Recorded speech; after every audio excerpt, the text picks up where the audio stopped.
Ladies and gentlemen, today is the day Yeti Cycles releases an e-bike, the 160e.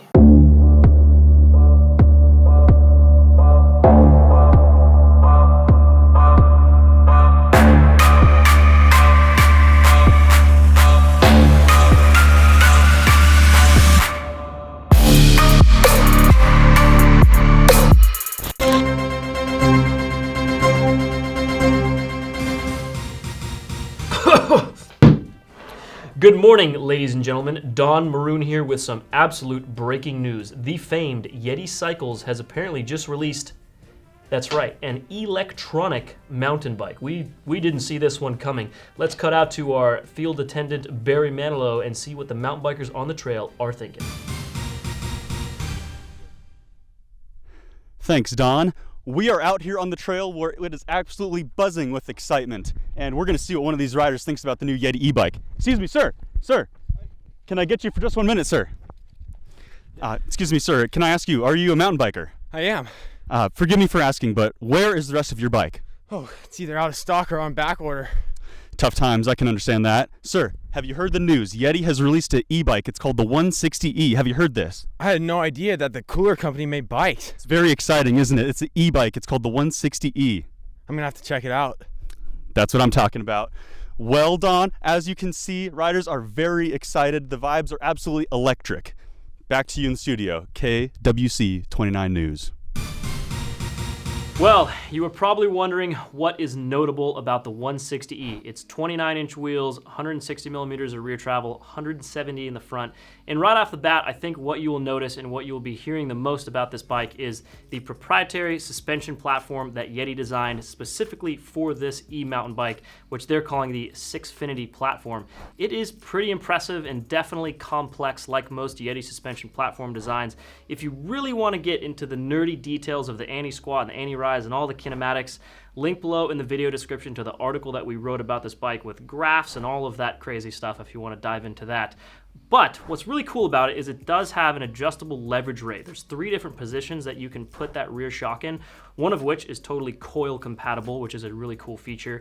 And the 3 different positions changes the ride feel of that bike, of how that suspension platform works, which is just a cool and interesting feature that you don't see on full suspension bikes these days. And I have to applaud Yeti for, spending the time to develop a custom proprietary platform for this bike and not just kind of picking something off the shelf, which we've seen plenty of other brands do in the past. As far as geometry, 78-degree seat tube angle, 64.5 head tube angle, and 446 millimeter chainstays, which are surprisingly short for an e-bike with 29-inch wheels front and rear. The bike is very much so mullet compatible though, so if you did want to run a 27.5-inch rear wheel, you can do that. So I was pretty impressed with all of those specs and numbers, and especially riding the bike, you can kind of tell it's got that aggressive race-bred Yeti feel that you're pretty used to if you've already ridden some of Yeti's long travel 29ers like their SB150. It does have an uninterrupted 31.6 seat tube, so you have a ton of dropper post compatibility. Medium through XL frames are compatible with a full-size water bottle. The small frame, you can use a hot lapped, kind of a smaller water bottle in there. Boost spacing, not stupid boost, which is pretty cool. Thank you, thank you, thank you. That is all topped off with a SRAM UDH derailleur hanger, which is the common, well, maybe it's common, it's becoming more common, so thank you Yeti for putting this, thank you every brand for putting this derailleur hanger on your bikes. It is the universal derailleur hanger that SRAM has designed and everyone is kind of using now to hopefully end the craziness of all the various derailleur hangers out there. So, those are some notable things, but how does this bike ride? I was fortunate enough to spend a couple hours riding this bike in the Rocky Mountains of Colorado, not far from Yeti's headquarters in Golden, Colorado, and I had a ton of fun and crashed a couple times and really enjoyed myself and did some insane e-bike wheelies and all of the above. It was pretty amazing. Full disclosure, I am not a phenomenal e-bike reviewer. When it comes to normal mountain bikes, I have ridden countless of them for the last 20 plus years since I was a kid. I've not ridden that many e-bikes. I've ridden a handful of them, but I've never really got super into the e-bike scene yet. This is actually, I think, the first time we featured an e-bike on the Worldwide Cyclery channel, and the first brand that we are carrying that now has a top-notch e-bike. But I rode the Yeti e-bike and I had a great time. I think everyone, whether they're an e-bike hater, they haven't just ridden one yet, because most people who eventually ride an e-bike get a huge smile on their face and realize like, oh yeah, it's just a bicycle and it happens to have a motor and it's a ton of fun. Riding this Yeti e-bike was that. It was a ton of fun. I was shocked at how powerful it was. To me, it was different. There was a learning curve of just the e-bike learning curve, which when you put that thing in turbo mode, that bike is so powerful. You're basically, when you get on the pedals, you're either gonna loop out or burn out, and you have to learn how to manage that power. More power, baby! The battery lasted the whole time we were riding. It's a 630 watt battery, so you can get a huge ride in on that thing. And we climbed a bunch, we descended a bunch, we rode some really gnarly, rocky terrain. And to me, that bike, what I loved about it the most is it really did feel like Yeti's SB150 to an extent, in terms of being like this long travel, good geo planted bike. But it was extra planted because of that weight of the motor and the battery. This thing, where there was times we were going down these big rough fire roads and big rough single track that was kind of straight, and the faster you pushed this bike, it felt like the bike was just completely stable and the suspension was just doing what it's supposed to do and moving up and down and doing its job. So I was totally impressed with how that bike handled that stuff. I was also impressed at how it still was poppy and fun and able to be flicked around and do cutties and drifts and manuals, and that was actually still surprisingly good. Whereas I think my head, who doesn't ride e-bikes a lot, hops on any e-bike and I'm like, oh man, this is gonna be too heavy. But once you get on the thing and kind of get used to it and you realize like it's a ton of fun because it just rockets you up the hills, and that it's so planted going downhill, it's just a really good experience and a ton of fun to ride that thing.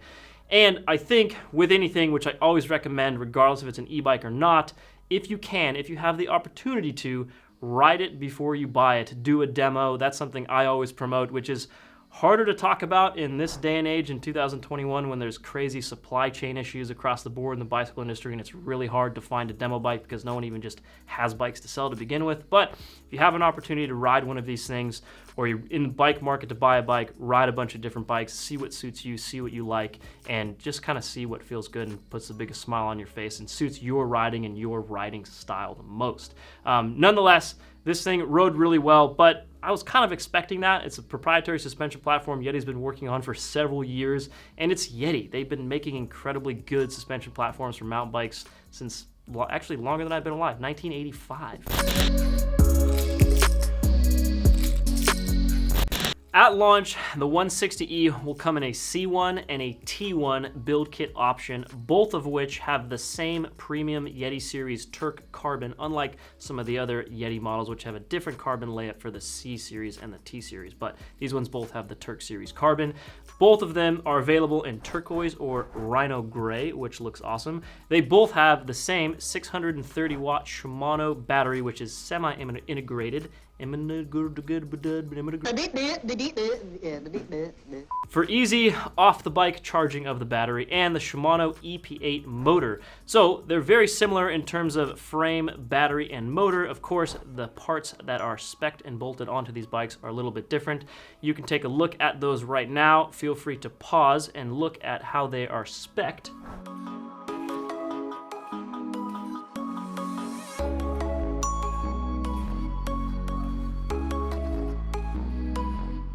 The C1 will start at $10,100, but then has a carbon wheel upgrade option if you like. And the T1 will be $12,700. Once again, it also has a carbon wheel upgrade. I think I mentioned some geometry numbers earlier, but they have a 460 reach in a medium, a 480 reach in a size large. And if you want to see all the rest of the geo numbers, here they are. Feel free to pause and take a look.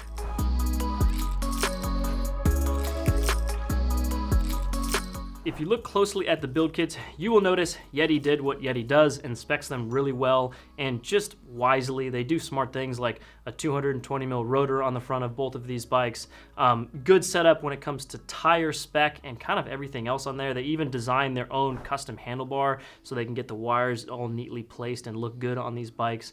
Yeti did a great job on this, and to me, I take a look at this and I can tell they've been working on this bike for a very, very long time and wanted to make sure sure when they came to the e-bike game with their first one, they did it right the first time, and I think they absolutely did.